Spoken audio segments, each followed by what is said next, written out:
two names linked to the Oilers rather heavily right now. Not rather heavily, but two names being actually linked to the Oilers. Pesce or Konechny. All right, who wants to jump in? Are we talking preference or what we think is more likely to happen? No. Who should they be targeting? Pesce or preference. Konechny? Okay. What do you got, Rick? In this exact situation, I think I'd go with Brett Pesce right now. I think you could utilize that. Utilize him over CC a little bit more than you could with Konechny in the top 6. I'll jump in next. I am also going with Brett Pesce. I wrote about him last night because on TSN's Insider Trading, Darren Dreger and Pierre LeBrun were talking about Pesce. So I was doing my thing. I wrote the article last night at ON, and then as I'm preparing it, this is a guy that could make a huge impact in the Oilers' top 4 if you could get Brett Pesce on the right side. He's played over 20 minutes a night for 7 consecutive seasons with the Carolina Hurricanes. He also ranks 26th among defensemen in goals above replacement since 2018-19. This is a guy that keeps the puck out of the net. So my vote, if we're voting this way, would be Brett Pesce would be my target over Travis Konechny. Liam. Well, I already said Brett Pesce today. But the more I've thought about it, the more I want to change my answer back to Travis Konechny. Thanks to Christopher Palmer's influence on me. Go ahead. He said that the Oilers' right side is very thin, which is very fair evaluation of the team. Right now it is probably Hyman, Yamo, maybe Janmark, Derek Ryan for sure, and Lavoie. I would like an upgrade on that right side. I see that these upgrades available in free agency and Connor Brown and maybe a JVR, for example, too. So, but I think Konechny's probably better than both those guys, and his money's pretty good too. So what's his money at? Do you know? 5.5 for 3 more seasons or 2 more seasons. That is one thing with Pesce. He is going into the last year of his contract. He signed a 6-year deal with the Hurricanes, so that is something to consider. What's he at right now? It's 4 and change.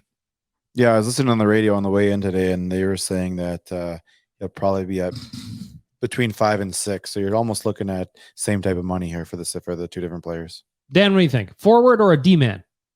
I'm of the mindset that I want a D-man. I don't know if Pesce is it though, so I'm gonna say neither of them. Thoughts on that? Why don't you think Pesce? What doesn't make Pesce the guy? I just it's like I guess it's just me being a wanting to pick and choose more. I don't know. I look at both of those options.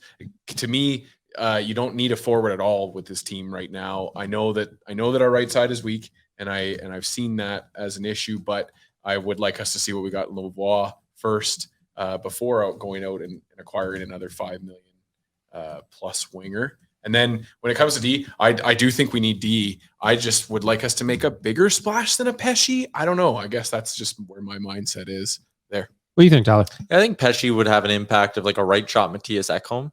Skates well, moves the puck, does things in a similar way. Good defender. Like putting him next to Nurse, I think could have like a Ekholm to Bouchard that impact. I think that could happen if you put Pesce next to Nurse. It could really help Nurse's game. So it'd make a lot of sense. But the point Christopher Palmer made in the comments on Owen Everyday was wants and needs, right? What things are wants? What things do you actually need? And you look at the Oilers' blue line right now: Nurse, Ceci, Ekholm, Bouchard, Desharnais, Broberg, Kulak. You got to have 7 NHL defensemen. Do you really need one? You'd love to upgrade on Ceci, but do you need one? Your top 6 forwards are all technically Yamamoto's good as gone. Give me cap cash. Not necessarily. We'll talk about that more. Yeah, I was going to say that's not really a thing. But either way, is he good enough to be a top 6 winger? No, you need. He could be the 6th winger. Can he? He's shown it in the past. I don't think he did it last year, but I think he's done it previously. Would I be betting on him going back to that? Maybe not, but I'm just saying that I So even if you have Yamamoto in there, you have Hyman, Yamo, and Derek Ryan right now. You need another right and Lavoie. Derek Ryan on the first line. Mm-hmm.